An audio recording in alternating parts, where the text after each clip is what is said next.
¿Cómo están, chicos? Buenos días y una disculpa por el retraso. ¿Están por ahí? Sí, ¿verdad? ¿Quiénes son? Hola, profe, sí, buenos días. Ya puse Buenos a días, grabar. profe. Sí, gracias, Andrea. Gracias por acordarte. Estaba en una reunión, entonces se tardó más de lo que esperaba y por eso no pude entrar a tiempo. Entonces, y pues hoy también, de hecho, tengo otra a las 11:30. Se está complicando el final del semestre. Y por esa razón, vamos a empezar. Y también aprovechando que su compañera ya empezó a, a grabar para que después sus otros compañeros, si llegan un poquito más tarde, se pongan al tanto. ¿Les parece bien? Sí, profe, está bien. Entonces, la clase de pasada nos quedamos con Luis, ¿algo? ¿O nada más estabas también diciendo que sí? Iba a decir que está bien, profe, pero se escucha mi perra ladrando. Muy bien. También ya que apenas vi un perro aquí dentro de la DCI. Entonces, estábamos en la ley de Ampere. Entonces, la ley de Ampere, como indicamos, es otra de esas leyes o ecuaciones fundamentales del electromagnetismo, de las ecuaciones de Maxwell, y esta lo que determina es una relación entre una integral interesante, que es una integral de línea, que es un producto punto entre el campo magnético y el vector de S, que es un vector tangencial a un anillo amperiano. Este anillo amperiano es una curva, ¿no? Es una línea, una trayectoria, si quieren llamarlo así, en el espacio tridimensional. Y lo que tenemos que hacer para calcular este lado izquierdo de la igualdad de la ley de Ampere es hacer ese producto punto entre el campo magnético y este vector tangencial al anillo. Tenemos que hacer la integral cerrada, eso es muy importante. Lo voy a poner integral de línea en anillo amperiano, curva cerrada. Bueno, ya está indicado ahí. Y del lado derecho lo que tenemos es la corriente que atraviesa la superficie, ¿cómo se llama? Generada por la curva, por el anillo. ¿Sí? Es decir, que si yo tenía, por ejemplo, cierta distribución de corriente y yo generaba un anillo alrededor, el campo magnético generado por esta corriente, no sé, puede estar en esta dirección tal vez, estoy nada más imaginando. Tengo el vector de S que es tangencial a la superficie. En cuanto haga esa suma, esa contribución de todos los productos puntos entre el campo magnético y el vector de S, y lo cierre, esto me tendría que dar la corriente eléctrica que atraviesa la superficie generada por el anillo amperiano. ¿Sí? Entonces, igual que en el caso de la ley de Gauss, existe aparte una ley de Gauss magnética, pero esa no nos ayuda mucho para determinar el campo magnético, o no es una herramienta que sirva para determinar el campo magnético de una distribución de corriente genérica, pero sí nos da una propiedad muy importante sobre el campo magnético, la vamos a ver en su momento, ¿sí? Entonces, como la ley de Gauss eléctrica, Ampere nos sirve para calcular el campo magnético si existe cierta simetría en el problema. ¿Se acuerdan que para el caso de la ley de Gauss eléctrica teníamos que pues, suponer cierta simetría del campo eléctrico, ¿no? Es decir, que si nosotros escogíamos nuestra superficie gaussiana, que se acuerdan que en ese momento era la superficie, era una superficie, teníamos que calcular el flujo, o sea, el campo eléctrico punto, también la llamamos ds, si no mal recuerdo en su momento, pero ese vector ds era un vector tangente a la superficie en el punto de evaluación. Y calculábamos el flujo, cuánto esa cantidad e punto ds representaba el flujo, cuánto del campo eléctrico está escapando a través de la superficie. Sumamos las contribuciones sobre toda la superficie y eso nos debería dar la carga encerrada. Pero si existe cierta simetría particular sobre el sistema, eso ayuda esencialmente a poder simplificar el lado izquierdo de la igualdad. Sobre todo estábamos diseñando superficies gaussianas que tuvieran campo eléctrico constante en esa región para que saliera de la integral. Nada más nos quedaba una integral sobre la superficie, que era nada más, a veces salían, bueno, era una propiedad de la superficie y del lado derecho teníamos la carga encerrada por la superficie, nos permitía calcular el campo eléctrico, ¿sí? Esto es similar, muy, muy similar, ¿sí? Entonces, para entender, vamos a hacer la clase de hoy, haremos algunos ejercicios para determinar campos magnéticos de distribuciones que tenemos, de distribuciones de corriente eléctrica, muy similar a lo que hacíamos en campo eléctrico, es decir, en vez de utilizar nuestra ecuación del campo eléctrico como una suma sobre el campo eléctrico de cargas infinitesimales, utilizamos la ley de Gauss. En este caso, en lugar de utilizar Biot-Savart, utilizamos la ley de Ampere, ¿sí? Entonces, el primer caso, y el caso más directo de calcular, es un alambre, o sea, un conductor que lleva una corriente eléctrica. Entonces, voy a poner conductor lineal. Entonces, en vez de utilizar una geometría como la que estamos utilizando anteriormente, yo lo voy a pasar a la configuración que habías utilizado a veces, que es ver el conductor como saliendo de nuestra hoja, ¿no? Pues tendríamos ahora, esto representa una corriente. En este caso, la corriente sale de nuestra hoja, ¿sí? Entonces, yo lo que tengo que definir primero para aplicar la ley de Ampere, obviamente, es el anillo, ¿sí? Entonces, para este caso,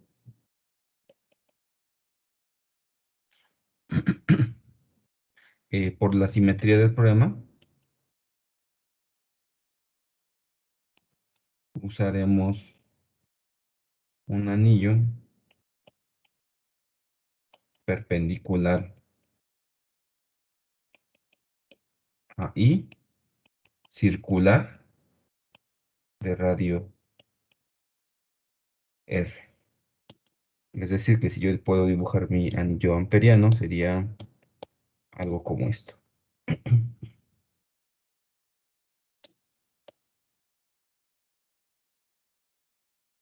¿Ok?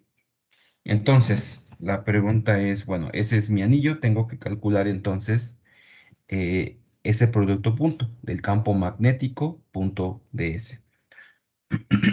Del mismo modo que en campo eléctrico, ley de Gauss, teníamos que tener cierto conocimiento previo o alguna consideración geométrica de cómo debe ser el campo magnético para poder aplicar la ley de Ampere.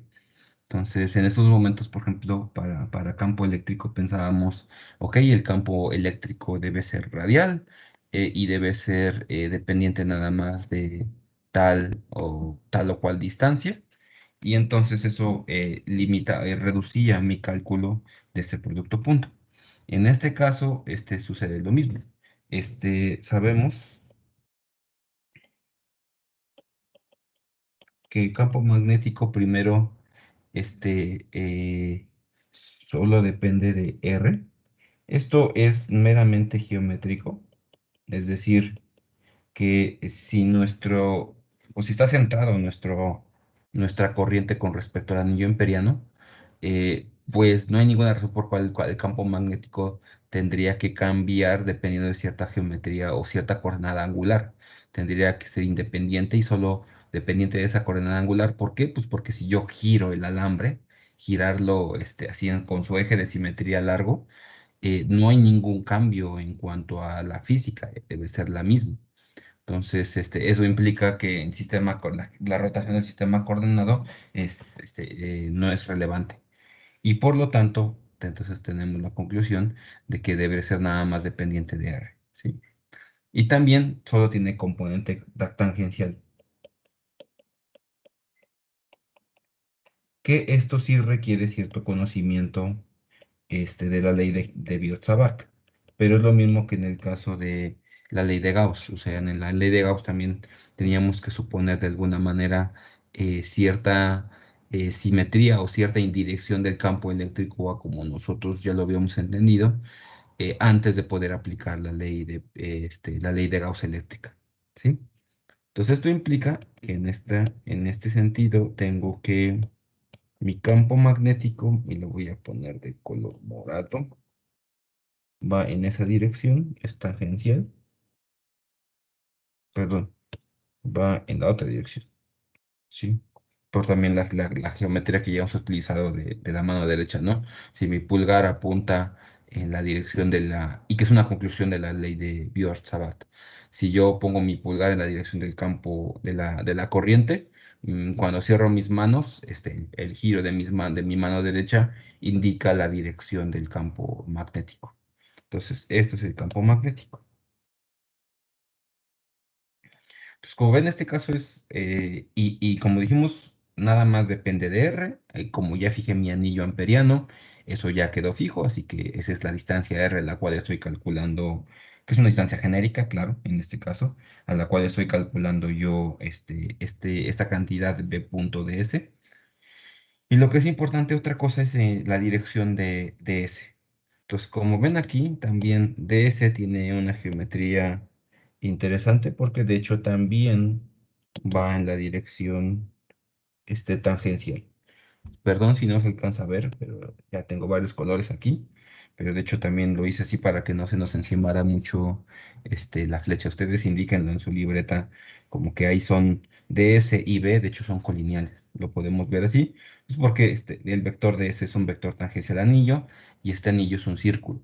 Y si es un círculo, entonces la tangente que corresponde a DS y B, que sabemos que tiene que ser tangencial, son colineales, ¿sí?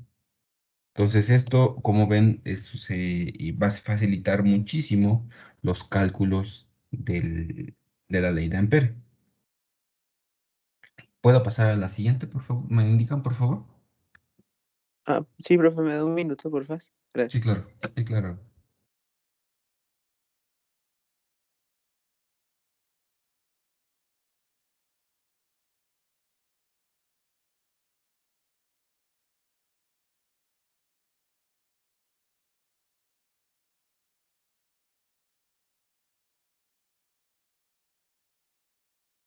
Listo, profe, por mi parte ya. Gracias. Bueno, como los demás no indican nada, entonces esto implica, lo vamos a poner ya matemáticamente, que este P punto de S sería nada, primero, nada más la magnitud de uno por la magnitud del otro, el producto punto quedó explícito.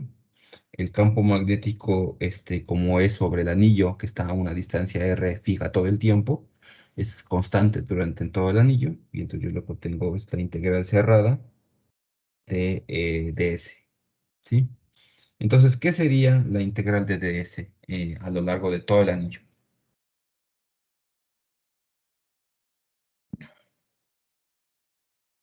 ¿El perímetro total? Sí, eso sería exactamente el perímetro total. Entonces esto sería B por 2pi por R, ¿sí? Y ahora, ¿cuál es la corriente que encierra mi anillo amperiano, que cruza mi anillo amperiano? Pues nada más es mi corriente I, la que sale del pizarrón. Entonces esto implica que B por 2pi por R es igual a mu 0 por la carga, la I que yo tengo en nuestro problema. Y por lo tanto el campo magnético es mu 0 I entre 2pi R. Que de hecho es el resultado que también habíamos encontrado nosotros utilizando la ley de Biot-Savart. Y que aquí lo tuvimos en pues, dos líneas, aunque tenemos que considerar que tuvimos que tener un conocimiento previo de este problema, que era justamente ya conocer algo sobre la geometría. ¿Sí?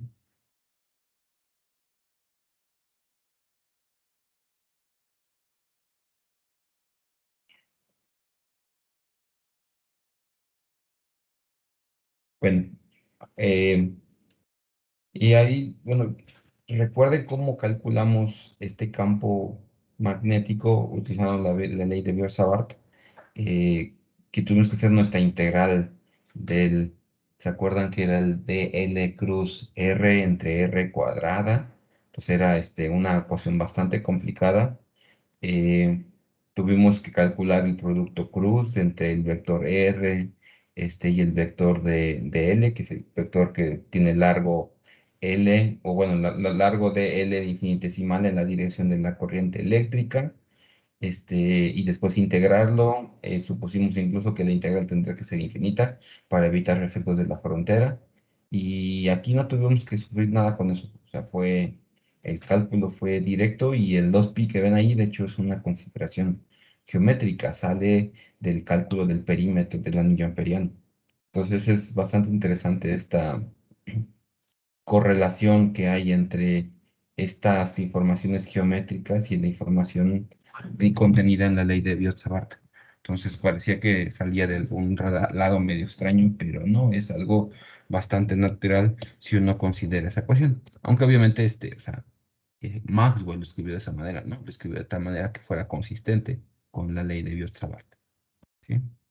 Entonces, un siguiente ejemplo es algo que también tiene cierta similitud con lo que estudiamos utilizando la ley de Gauss, que era determinar el campo eléctrico, si se acuerdan, dentro y fuera de una subesfera que estaba cargada uniformemente, ¿sí?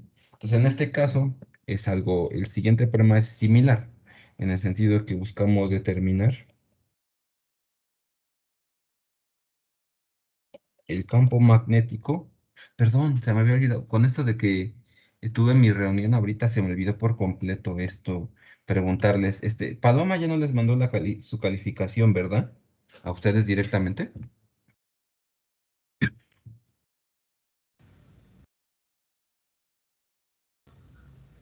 No, profe, yo no No, tengo. doctor. Ok. Entonces, me escribió ayer, ya un poco tarde, y se fue la luz en la casa, así que ya no pude hacer mucho más. Con las calificaciones. O sea, me mandó los PDFs y las calificaciones. Entonces, déjame pensar. En esta ocasión me comentó que ahora sí hizo anotaciones en los PDFs. Entonces, la vez pasada lo que había hecho era había entrado al aula virtual y en su examen, en la entrega, en el módulo de entrega del examen, pues les ponía la calificación final. Pues ahorita como sí existen anotaciones en los PDFs, pues voy a tener que mandar un correo individual a cada uno de ustedes con su calificación. Entonces, disculparán si nada más dice, este 5 de 5 o algo así, de ahí sacan su calificación, ¿no? Pero pues como van a ser tantos correos, va a tardar un ratillo. Entonces, también me disculpan si no saludo ni nada por el estilo y nada más les digo calificación tal, ¿sí? Eso es para que yo ya lo haga un poco más rápido y tengan hoy mismo su calificación, lo cual pues ya les había dicho que le indicaba a Paloma que no nos dejara sin calificación más de una semana. Entonces lo cumplió, lo entregó ayer en la tarde. Fui yo el que, como se fue la luz, no pude hacerlo y ahorita vine corriendo y la reunión se me alargó y todo eso, ¿no? Entonces, como siempre, y en otras ocasiones, tienen tiempo para réplica, ¿no? Revisen las anotaciones que hizo Paloma, revisen cualquier detalle, si quieren, si es algo específico de que, oye, aquí me faltó, sí está la respuesta, pero para él tal vez te falló, ¿no? O sea, no la encontraste. Comuníquese directamente con ella. No es necesario que triangulen conmigo. Ya si es algo de que, pero sí yo lo hice y nomás que fue un poco diferente y ella pues no lo tomó, pues entonces, ya pues si quieren, se ponen en comunicación conmigo.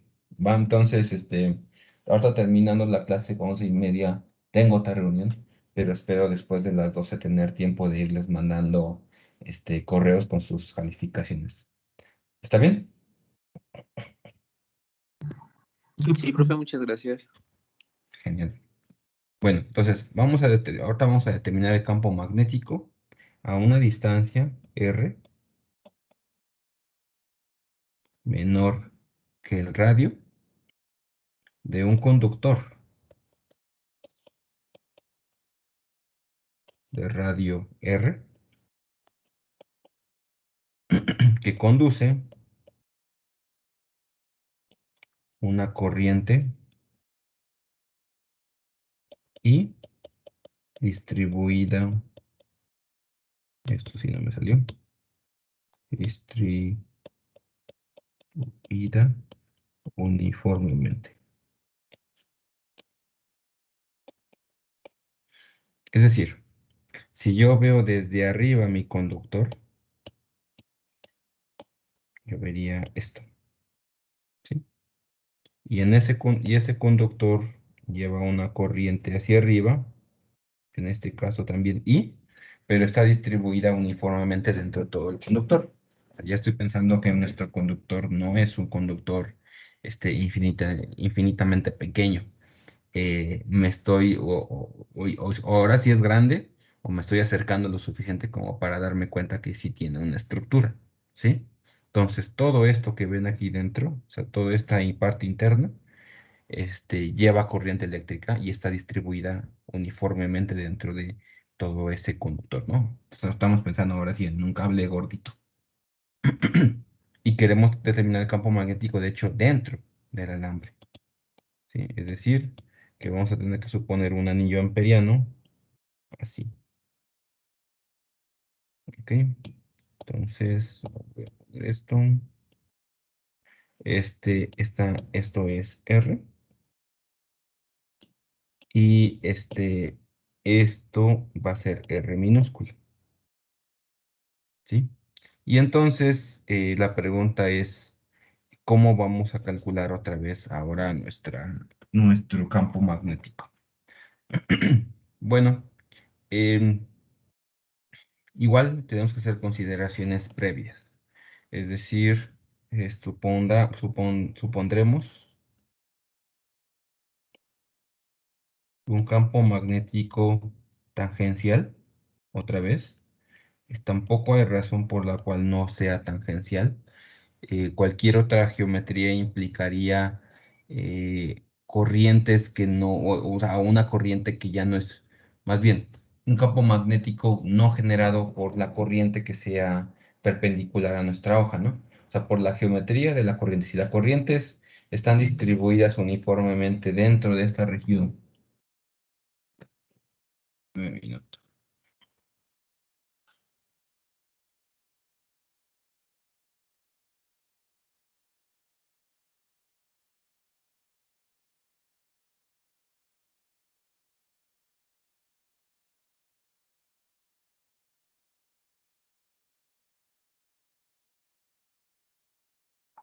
Perdón.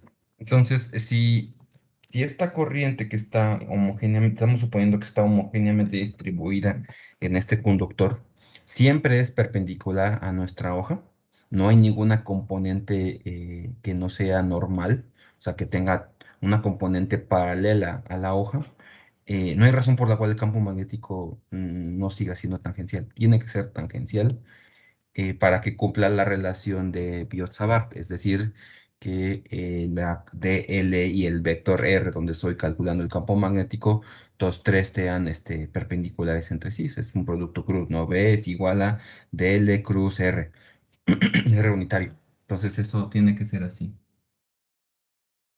Entonces supondremos una B tangencial y que solo depende del radio. Esa es obviamente otra consideración importante, que también esa nada más tiene que ver con la geometría de nuestro problema, ¿no? Entonces supondremos B tangencial,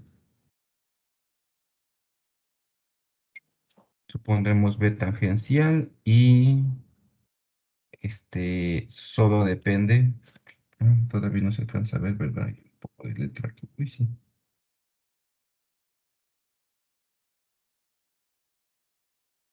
Y solo depende de R. ¿Ok? Entonces, por esa razón también vuelvo a pintar mis vectores. Entonces, mi vector de campo magnético va a ser igual radial. Y del mismo caso del anterior, mi ds en el anillo amperiado también va a ser tangencial, perdón. Y por esa razón son colineales. Se parece mucho a mi problema anterior. ¿Sí? Entonces, por estas consideraciones, b.ds es igual a B de S, que tiene que ser igual a B, constante de S, y es otra vez B por 2pi por R. Y esto, según la I de Ampere, debería ser mu0 por la I interna. Es decir, la I que cruza la superficie generada por mi anillo amperiano. Es decir, es la corriente que cruza esta zona. Lo voy a poner con I interno, la corriente que cruza la superficie generada por el anillo amperiano.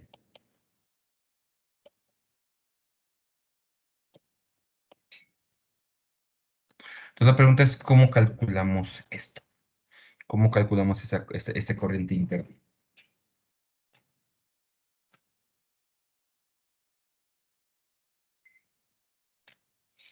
¿Alguna idea?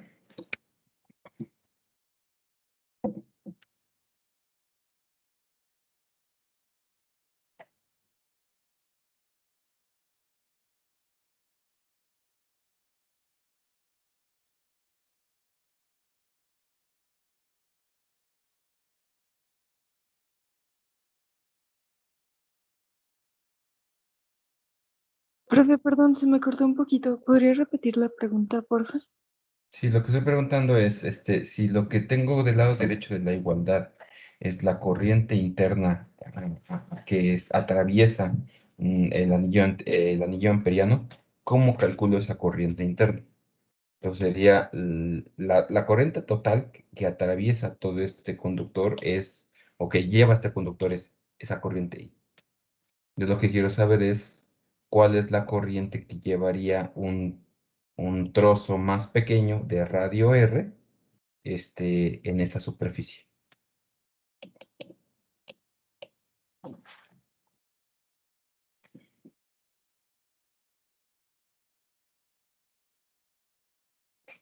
Yo le voy a poner alguna idea, por ejemplo, la corriente debería ser proporcional ¿a qué? Al radio del círculo que abarque. Pues no exactamente al radio, más bien sería al área, si lo ven. Porque como esta corriente está distribuida sobre toda esta área, pues entonces la parte proporcional de la corriente que sí está encerrada dentro de nuestra superficie generada por el anillo amperiano debe ser proporcional al área de esto con respecto al área total, ¿no? ¿Sí se ve? Ah, sí, bueno, igual creo que no me expresé bien. Sí, me refería a que pues en la fórmula del área lo único que va a cambiar va a ser pues el radio, ¿no? Claro. Mm, Entonces tendría que ser proporcional a el área encerrada por el anillo amperiano, pero con una condición, ¿no? Tal que, o sea, tiene que ser proporcional a eso, pero tal que si yo evalúo esta corriente interna o esta función que estoy por definir en R igual a R mayúscula, esto me debería ser pues la corriente total, ¿no? O sea, yo estoy buscando una función que me permita describir esa proporcionalidad entre áreas, entre el área de mi anillo, pero tal que cuando yo la evalúe en R igual a R mayúscula, se vuelva la corriente interna.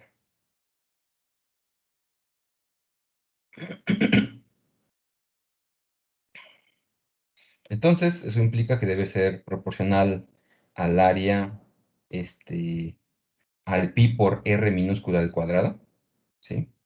Y debe ser tal que, o sea, y el factor de proporcionalidad debe ser tal que cuando yo haga esta función, la evalúe en R mayúscula, me dé directamente la corriente interna. Entonces, esta ecuación sería algo como esto, con estas consideraciones. Esto sería la corriente por pi por radio al cuadrado.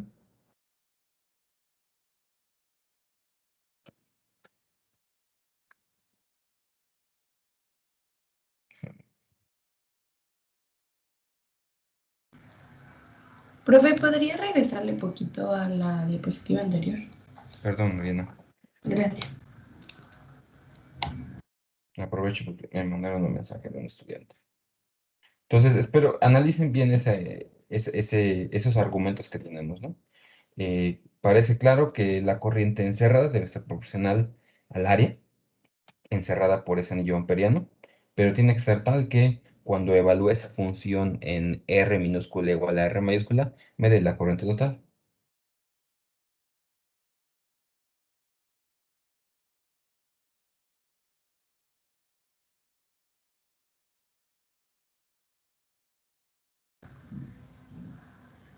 Listo, ya si quiere cambiar a la siguiente.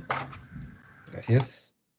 Entonces, lo que tengo que entonces calcular es, bueno, entonces me falta el factor de proporcionalidad, ¿no?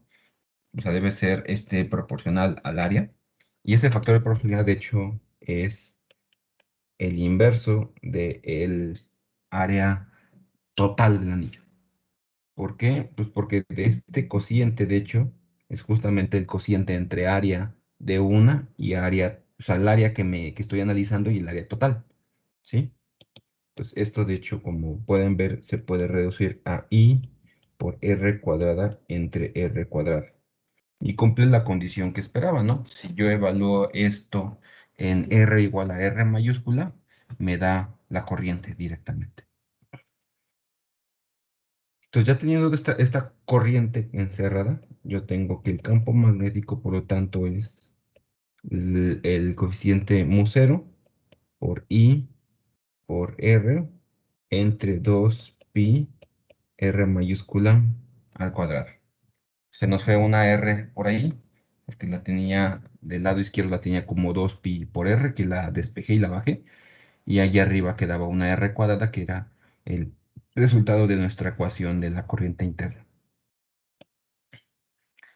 Ok, entonces esto es interesante, porque si se fijan, este campo magnético de hecho es lineal con la coordenada R minúscula, lo cual implica que si ustedes hicieran una gráfica de campo magnético en función de R, pues por aquí estaría R mayúscula, pues resulta que el campo magnético primero sería lineal, mm, primero sería lineal, llegaría hasta cierto, pues a un cierto máximo, ¿sí? Y después de eso, pues tendría que ir a cierto, y bueno, de hecho podemos conocer este valor, ¿no? Bueno, ahora lo voy a pintar porque ya tengo aquí, ¿no? Y después iría como 1/R, que es el resultado que nosotros encontramos hace un ratito, ¿no? Cuando calculo ahora mi anillo amperiano por afuera del radio mayor del conductor, ¿no? En nuestra consideración anterior, pues sí habíamos pensado que no hay ninguna razón por la cual podamos aplicar los resultados que hicimos de la primera aplicación de la ley de Ampere para, para el anillo,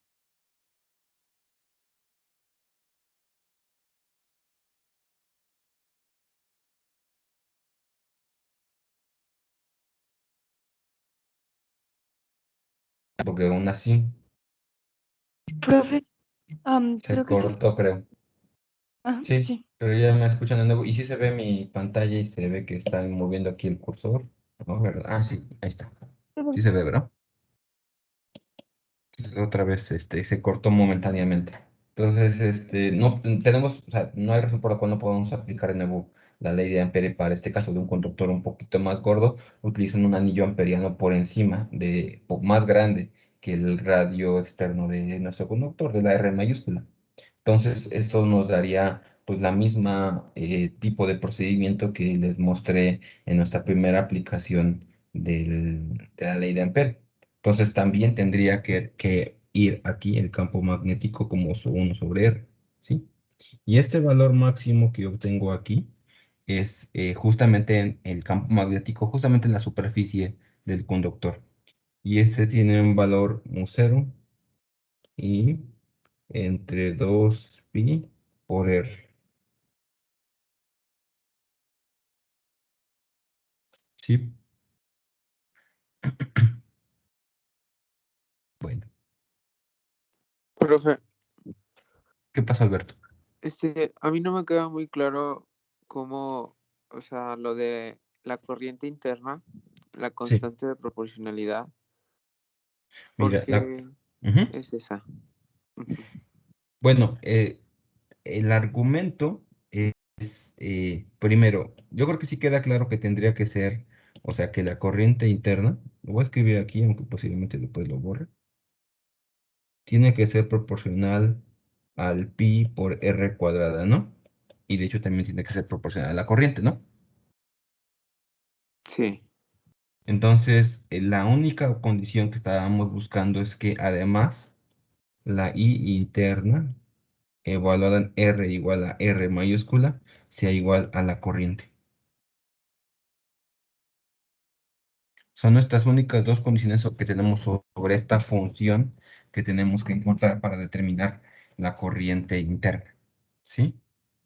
Entonces, la única manera en la que pueda cumplir ambas condiciones al mismo tiempo, o sea, cuando que tenga una constante de proporcionalidad constante, o sea, que no depende de la coordenada R, y que cuando la evalúe en R igual a R mayúscula me dé I, es de hecho, bueno, es de hecho esta, como tal, es esta la que tengo aquí, ¿sí? Pero escribirla de esta manera también nos hace ver, después obviamente los pi se van, eso está bien, pero escribirla de esta manera nos hace ver que justamente la corriente interna es el cociente entre el área que yo estoy analizando y el área total de nuestro conductor, ¿sí? Entonces eso es como que da pues una explicación cualitativa bastante más intuitiva de esa relación, ¿no? La corriente interna es pues, el cociente entre el área y el área total y está multiplicado por mi corriente. Son los argumentos que me parecieron más directos para determinar esta función, ¿sí? No sé si todavía no es suficientemente claro o sobre todo tal vez no se te hubiera ocurrido de esta manera, Alberto. sí, profe, ya lo veo. Es que al principio como que me pareció como que era como arbitrario, pero no, ya veo que sí cumple ciertas condiciones.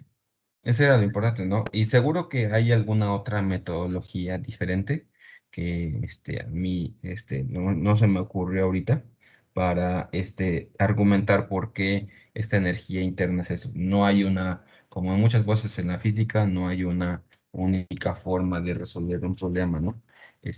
O de argumentar, en este caso es esto, no hay una única manera de argumentar esta función, ¿sí? Bueno, yo creo que Sí, nos da profe, tiempo. gracias. ¿De qué, Alberto? Yo creo que nos da tiempo de hacer un último ejercicio, que de hecho está interesante, antes de que se nos den las 11:30 y tenga que dejarlos, que es el campo magnético de un toroide. Entonces, un toroide, en el contexto de electromagnetismo, es de hecho un toro, ¿sí? O sea, la forma geométrica denominada toro. Entonces, es un toro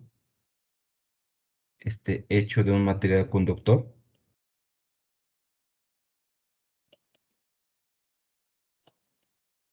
Vamos a discutir un poco que incluso posiblemente puede ser hueco.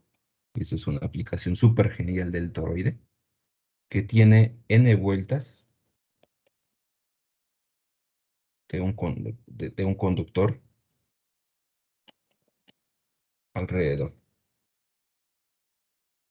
Entonces, a tratar de verlo mejor. Ok. Entonces, el toro es la forma geométrica generada de esta manera. Es 3D, así que imagínense una dona, ¿sí? Y lo que yo hago es agarrar un conductor muy largo y darle un chorro de vueltas. Entonces va a ser algo como esto. No lo voy a hacer no voy a ponerle tantas vueltas, porque no me voy a cansar. Entonces va así. Y,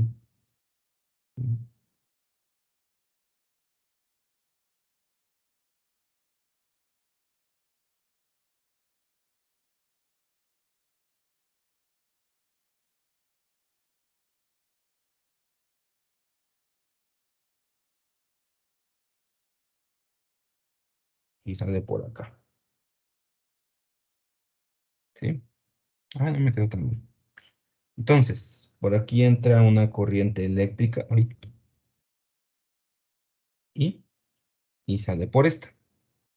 El toro como tal tiene, en principio tiene unas vueltas mucho más apretadas, pero les dije, no voy a hacerlo tanto porque me voy a cansar, ¿sí? Entonces imagínense que están muy apretadas entre sí las vueltas. Entonces la pregunta es, bueno, una de las de las aplicaciones más directas del toro, del toroide, perdón, es generar de hecho un campo magnético pues, relativamente homogéneo en la parte interna. ¿Sí? Por interna no me refiero a esto. De esto vamos a argumentar un poco más adelante. Estoy pensando en aplicar mi ley de Gauss a esta superficie. No me quedó tan bien. A este anillo imperial.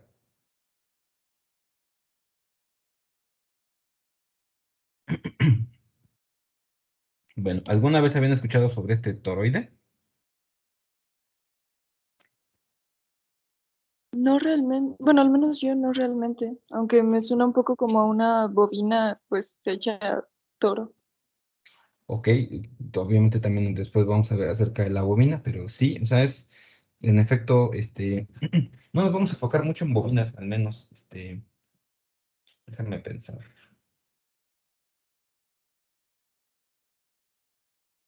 Bueno, posiblemente sí, ya que lo comentó su compañera, podría ser sí relevante platicar un poco sobre bobinas. Pero, ok, entonces, sí, parece una bobina, pero enrollada en sí misma, ¿no? O sea, en vez de una bobina, en vez es un cilindro en el cual da igual, le dan muchísimas vueltas de conductor, y esto es como si agarraran esto y lo encerraran y lo cerraran y crearan una donita con ese toroide, ¿no?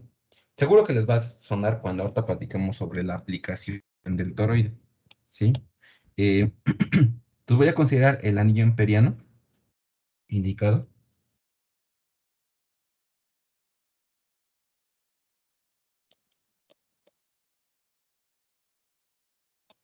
Indicado. Este, y este anillo tiene de radio R, ¿sí? Es decir, que desde el centro aquí hasta acá, esto es R, ¿sí? Bueno, en esta sección, si ustedes, ahorita, obviamente, mi dibujo no ayuda mucho en el sentido de que no pinté que las vueltas estuvieran tan pegadas. Pero traten de imaginar como si estuvieran muy pegadas las vueltas. Entonces, dentro de esta sección, de una sección, por ejemplo, esta en la que yo estoy pensando, en esta sección pequeña yo lo que veo es algo parecido a un problema que ya conocemos. En esta sección parece que solo hay un anillo de conductor a una primera aproximación, ¿sí? En cierta sección, la geometría del conductor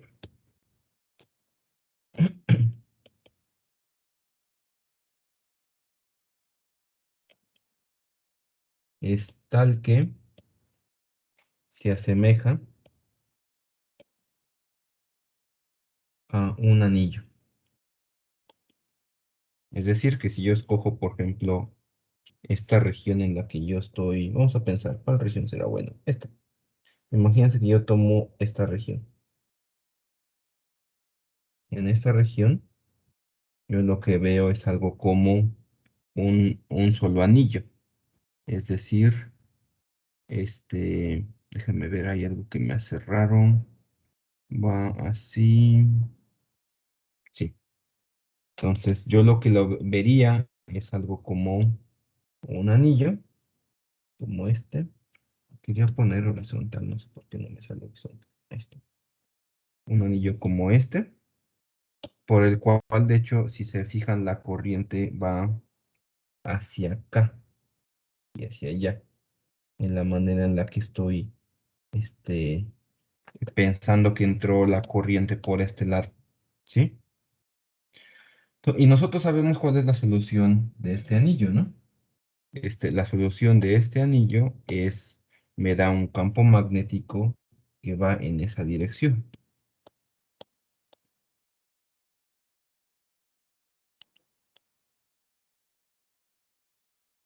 ¿Ok? Entonces, eso implica que el campo magnético en mi superficie o en mi anillo eh, amperiano, de hecho está muy grande esta flecha, va así. Sería en esa dirección va para acá, porque en esa dirección va para acá, y en esa dirección va para acá. Espero, no, casi no se ve porque como es morado y mi anillo es azul, entonces va para acá. Tampoco se ve, ¿verdad?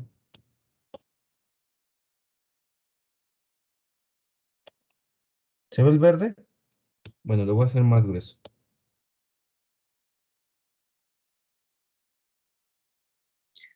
Sí, profe. Sí, creo que sí está bien. Gracias. Ujú. Pues, ¿para qué fue todo este argumento?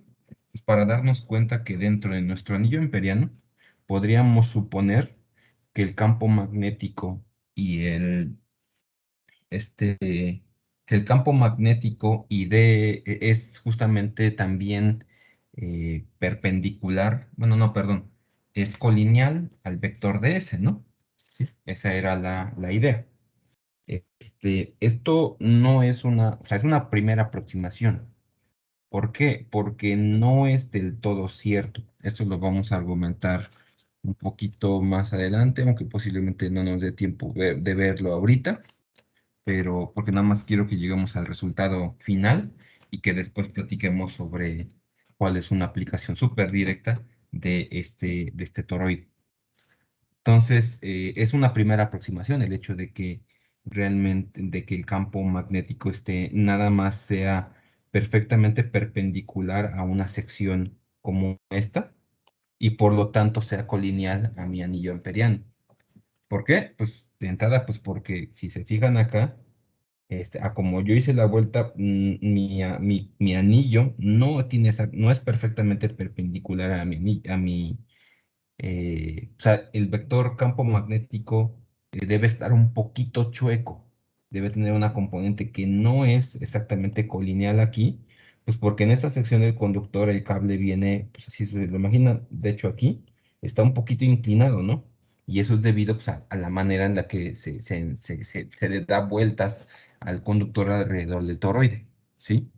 Entonces, esto es una primera aproximación, no es mala, pues porque si tienen un toroide suficientemente grande y un conductor relativamente pequeño, muchas vueltas, n vueltas, tendiendo a cientos de vueltas, por ejemplo, para un toroide grandecito, pues no es mala aproximación, ¿sí? Entonces, estos argumentos nada más me dicen que eh, el B.ds es directamente nada más BDS, ¿no? Porque igual el DS es tangencial al anillo amperiano, ¿sí? Entonces, la pregunta es, ¿cuántas vueltas atraviesan? Ese sería el lado de izquierda de la igualdad, y que de hecho termina siendo B por 2pi por R otra vez. Entonces, la pregunta es, ¿cuántas vueltas atraviesan ahora la superficie generada por nuestro anillo amperiano? Es decir, esto, Profe, ¿sí? em, Bueno, no sé qué opinan mis compañeros, pero le quedan 5 minutos antes de su reunión y pues para que no ande tan a las prisas, ¿no prefiero dejarlo aquí y le seguimos la siguiente clase? No te preocupes. Entonces, yo creo que sí quiero llegar a esto y seguro que me pueden esperar un minuto más. Ok, Lo, va. lo tengo bien presente, pero gracias por comentarlo. Entonces, la pregunta es, ¿cuántas vueltas, o sea, cuánta corriente atraviesa este conductor? Entonces, si ahora se lo imaginaran, aquí ya el dibujo también, debido a que no tiene tridimensionalidad, se pierde un poco la información. Pero fíjense cómo si tengo n vueltas, todas esas n vueltas en ese lado, en esa sección o en esta área de nuestro anillo amperiano o el área generada por mi anillo amperiano, de hecho entra 30 veces, digo, entra n veces todas las n vueltas que tenga. Y siempre entra en la misma dirección, si se fijan, ¿sí? Entonces traten de seguir como el cable, o sea, el conductor desde que aquí va para aquí, se mete y en cuanto lo meto para darle la vuelta por abajo, entró una vez. Después sale por acá, pero sale fuera de mi anillo amperiano. Entonces no contribuye como una corriente que está atravesando mi superficie, ¿no? Y da vuelta por arriba y entra al anillo por aquí. Y vuelve a entrar, y vuelve a entrar, y vuelve a entrar, y vuelve a entrar. Y siempre entra de arriba hacia abajo, ¿sí? Entonces eso implica que a través de la superficie definida por el anillo,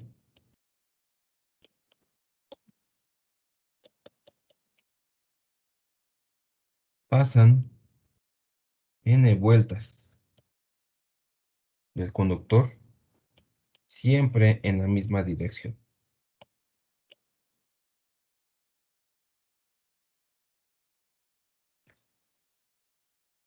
Entonces, perdonen que lo voy a poner aquí un poco apretado, pero como ya nada más es una línea, no quiero pasar a la siguiente hoja. Esto sea, bueno, ya nada más voy a dar el resultado final. Entonces, el campo magnético sería mu0 n por la corriente entre 2pi por r. Que pues sí, es un detalle. Va como 1 sobre r. Se parece a nuestro resultado anterior. Parece que no logré nada. Sin embargo, los toroides o las aplicaciones del toroide de la cual yo quería platicar con ustedes ahorita, eh, es tal que estos toroides son relativamente grandes. De hecho, son bastante grandes. Y como son bastante grandes, déjame buscar, ¿qué era que estaba buscando? Ah, no. Sí.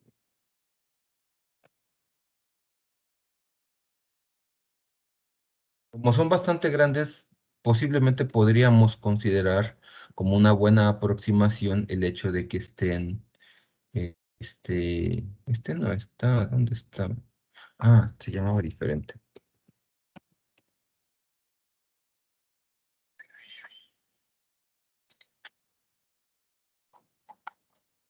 Estoy buscando la información.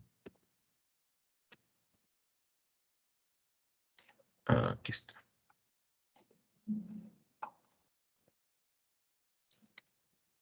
Entonces, déjenme, voy a detener de compartir esto para enseñarles un toroide. Entonces, ¿ya ven mi pantalla? Tengo abierto una página web. Sí, ya se ve, profe. Sí. Entonces, una aplicación directa del toroide es de hecho la generación de energía por fusión nuclear. Es decir, como ustedes tal vez hayan escuchado con respecto a la generación de energía, pues tenemos la opción de fisionar núcleos atómicos, que esa es la fisión nuclear, o sea, la energía nuclear que nosotros conocemos normalmente, pero de hecho hay otro proceso que es, en cierto sentido, más eficiente, que es fusionar átomos. Si yo puedo fusionar dos átomos, cuando se unen, generan una cantidad de energía muy grande. Lo mismo, de mismo modo que en la fisión de un átomo cuando se divide en dos, no genera dos átomos con la misma energía, porque hay energía que sobra, que se utiliza para calentar agua, que se utiliza para un generador, todo eso, ¿no? Aquí sucede lo mismo. Si pusiéramos, y ese es el proceso de fusión que sucede en el Sol. Entonces, nosotros no ha sido fácil hacer eso, porque el Sol tiene la ventaja de que tiene, por su campo magnético, por la presión que tiene la propia gravedad, es suficientemente fuerte para hacer que estos dos átomos se fusionen. Necesitamos altas temperaturas y presiones para poder llegar a esa fusión. Entonces, una aplicación directa, de hecho, o sea, una manera de lograr esto es confinar un plasma y calentarlo mucho. Entonces, ¿cómo lo confinamos? Pues de hecho es a través de un campo magnético. Así que si ustedes ven los reactores de fusión actuales, de hecho son toroides, siempre son toroides. Tienen un toro, le envuelven mucha corriente, ¿sí? Y en esa corriente crean un campo magnético constante, más o menos, en la región central. Y las partículas con las cuales van a hacer el plasma para hacer la fusión, de hecho son a través quedan atrapadas en este campo magnético. Hacen, de hecho, una trayectoria helicoidal. Se van moviendo helicoidalmente mientras giran alrededor de todo del campo magnético generado por el toroide. En el proceso, se friccionan, en el proceso chocan, y van generando un plasma, que es pues un gas bastante caliente. Si lo calientan, o sea, si lo confinan suficiente tiempo, si se calienta tanto el plasma que empieza el proceso de fusión. Y entonces este plasma que está muy caliente, está muy fuerte, aparte de eso empieza a generar energía adicional. Y esa energía adicional la va generando, pues debido a la fusión entre átomos, ¿sí? Como se indica aquí. Se generan los dos, se golpean los dos átomos y después se genera mucha energía. De hecho, miren ahí, según en esta fusión son 3.5 MeVs, que es bastante, de hecho. Y por ahí sale un neutrón, de hecho. Bueno, pero esa es otra cosa, siempre son desechos de esto. Como ven, este es deuterio y torio. Entonces, eso es una aplicación directa de los toroides. Entonces, si lo ven, las formas actuales esa es una fotografía, pero se ve que está hecha, o sea, es wide view, así que se ve muy deforme, pero tiene la forma del toroide, ¿no? Alrededor de todo esto van las bobinas que crean los campos magnéticos para confinar el gas. Entonces, es una aplicación súper cool, está genial, de un toroide. Actualmente ya las formas más actuales no son ligeramente diferentes. De hecho, por ejemplo, este es un Stellator, que es una forma un poco diferente. Es decir, lo que ven ahí, de hecho, son las bobinas. Entonces, está hecho de una manera bien graciosa, como que medio rara, de tal manera que ya el campo magnético ya no, o sea, sigue una forma medio extraña dentro de esto, pero tiene igual una forma toroidal, es decir, tiene forma de dona, sin embargo, la geometría es extraña. Y eso, pues, la gente que hace este tipo de investigación ha encontrado que eso es más eficiente para realizar el calentamiento del gas. Y bueno, eso es lo que les comentaba sobre toroide. Entonces, si les llama la atención, los invito a que lo investiguen como una aplicación muy interesante de lo que es el toroide que acabamos de ver en clase, ¿sí? Entonces, hay mucha investigación en eso, está muy fuerte, está muy intenso todo esto, así que están avanzando bastante bien en esta investigación de tal grado que yo creo que relativamente se está planeando que pronto significan algunos varios años, ya existan primeros generadores de fusión nuclear realmente para generar energía, es decir, para que sirvan como metodología, como una alternativa para generar energía para uso doméstico. Entonces, ¿alguna pregunta con respecto al toroide?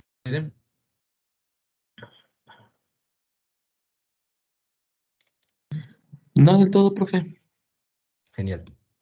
Entonces, sí nos dio tiempo. Estuvo muy bien, nada más unos cuantos minutos tarde. Entonces, con eso terminamos nuestra clase de hoy. Los invito, por favor, esa parte de fusión nuclear es muy interesante. Lean, ustedes que les gusta. Hay también gente que hace divulgación al respecto, que seguro que diría esto, entonces, que podrían encontrar videos sobre esto, está súper interesante. No sé si abriste el micrófono, Mariana, ¿alguna cosa? No, no, doctor. Ok, entonces, Andrea, ¿todo bien? No, sí, todo bien, profe. Genial. Gracias.